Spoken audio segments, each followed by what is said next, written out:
LCS means everything to me. I'm very motivated to get back in LCS. I feel ready for Copenhagen Wolves. I'm mentally prepared. I think my team is mentally prepared. And I think we're going to take it. You're fighting for a chance to do what you love for a living. Yeah, I'm really motivated. It's all I've been working for. It's my dream.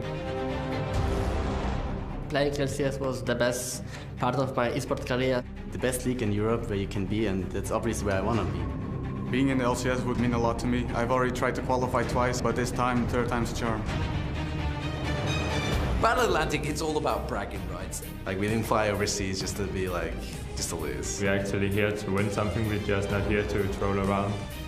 I'm a little bit nervous, since I've been here before. We're gonna qualify for sure. Last season, it was the first season of LCS. Of course I want to do it again. Promo relegation for most of these teams is the most important tournament they've ever been a part of.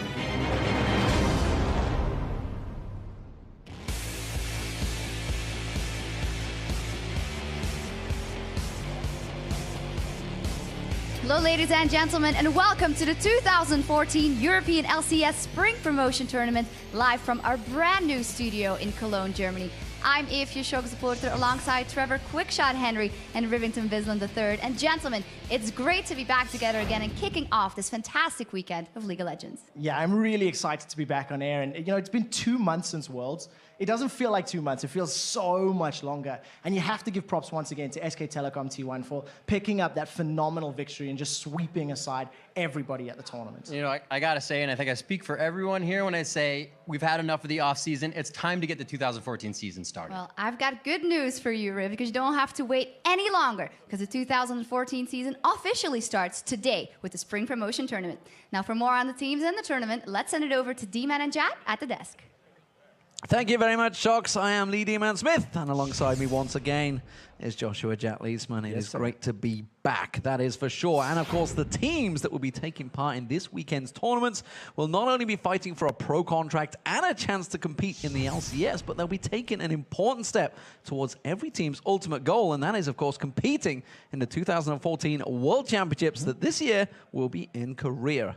So, while that seems like a lofty goal, and it's not that far-fetched though, because both the Lemon Dogs and Cloud9 went from the Challenger team to World Championship participants in just one split. Yeah, and we've known the 3 former LCS teams that will be in this tournament since Gamescom.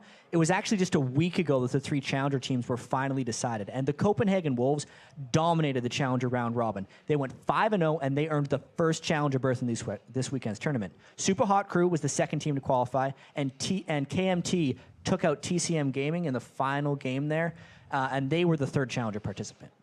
So once those teams were all locked in, of course, Ninjas in Pajamas, they got to choose who the first person would be out of those 3 challengers. And of course, no surprise, really. They went with KMT, the last team to qualify. Yeah, and after that, it was the 7th place SK Gaming's choice. And they decided they wanted to play the Super Hot Crew, which meant Meet Your Makers, who finished last place in the LCS and then didn't get to pick their opponent, they kind of got stuck with the red-hot Copenhagen Wolves that nobody wants to face. Yeah, the Copenhagen Wolves certainly are looking strong, and of course that means coming up today, in just a couple of minutes, ladies and gentlemen, we will have that matchup between Meet Your Makers and the Copenhagen Wolves. They'll be facing off in a best-of-5 series for a shot in 2014 Spring Split. And then on Saturday, it will be SK Gaming versus the Super Hot Crew, and the European Spring Promotion Tournament will wrap up on Sunday with Ninjas in Pajamas battling KMT for that last LCS berth. And the winners of the weekend promotion tournament won't have to wait very long to get their first taste of LCS action, because we are happy to announce that the 2014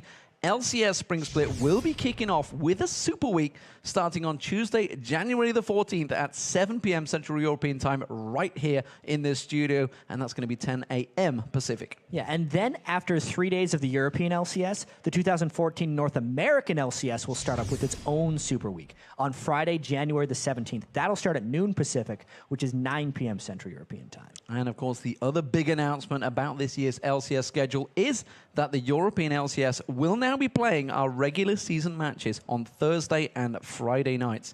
And of course, that means that North America, they will be playing on Saturday and Sunday, live from Los Angeles. And for more information on the 2014 LCS Spring Split, just head over to lolesports.com. Then when you're done, check out all the LCS info. Make sure to vote on which of the 3 teams you think will be winning their way into the LCS during this weekend's Spring Split Promotion Tournament. Yep, just click on schedule near the top of the page and give a thumbs up to the teams you believe will be playing in this studio as part of the European LCS. Then, that's up. Again, open another browser. Get it straight in there. Or just use another browser tab. That's what most people do these days. And head over to Twitter and let us know, which team do you most want to see earn a spot in the European LCS and why? Yeah, tweet us at LOL Esports and be sure to use the hashtag LCS because we'll be reading our favorite answers later in the show. And one of them could be yours, but you have to use the hashtag LCS. Some people forget that. And it's only our favorites. If they suck, we're not going to read them. That's for sure. Now, of course, another piece of exciting news for you guys. This weekend, we'll not only be bringing you the promotion tournament, you all know it. We'll also be broadcasting the debut of the Battle of the Atlantic. The top 5 North American and European LCS teams will go head-to-head for bragging rights, essentially. I mean, at least until the next All-Star game. We will see about that. Of course, the first ever Battle of the Atlantic kicks off on Saturday at 6 p.m. Central European Time with the LCS Summer Split's 4th place squads in both, obviously, North America and Europe facing off against each other. That is Alliance, formerly known as Evo Geniuses. They're going to be playing their first match against Skara and Team Dignitas. Then, Sunday, that's when TSM strike. We will see, of course. They were the 2nd place teams. And, well, the new mid laner, Bjergsen, will be joining them. And they're going to be taking on a very new look Lemon Dogs. And then the Battle of the Atlantic will continue the next week during the North American Spring Promotion Tournament with Counterlogic Gaming taking on Team Alternate. Then after that, the team that was formerly known as Vulcan is now XDG Gaming. They're going to battle the Red Hot Gambit Gaming. And then the final game of the Battle of the Atlantic, of course, is the rematch of the World Championship quarterfinal with Peke and Fnatic taking on Meteos and Cloud9. Yeah, some great games coming up. And, of course, while Fnatic blew away Cloud9 during the Worlds, a lot of time has passed since then. What kind of effects is the new patch going to have on the game? Yeah, I mean, considering the amount of change to the game that happened in this patch, we haven't seen too many huge ripples in the competitive scene yet because it does seem like we're still playing the same game. But the main things that I'm going to be watching for is the strength of the jungle in the mid and later parts of the game. Because early on, all the extra wards and the fact that you can't do the quick level 3 gank like you used to be, it's different power progression for those junglers. And also, the biggest thing, I think, is the team's abilities to close out games if they only have a small advantage. Because at least in the 2 promotion tournaments in North America and in Europe, there were a lot more back-and-forth games than we're used to seeing. And I want to see if that trend continues here. Lots of changes and plenty of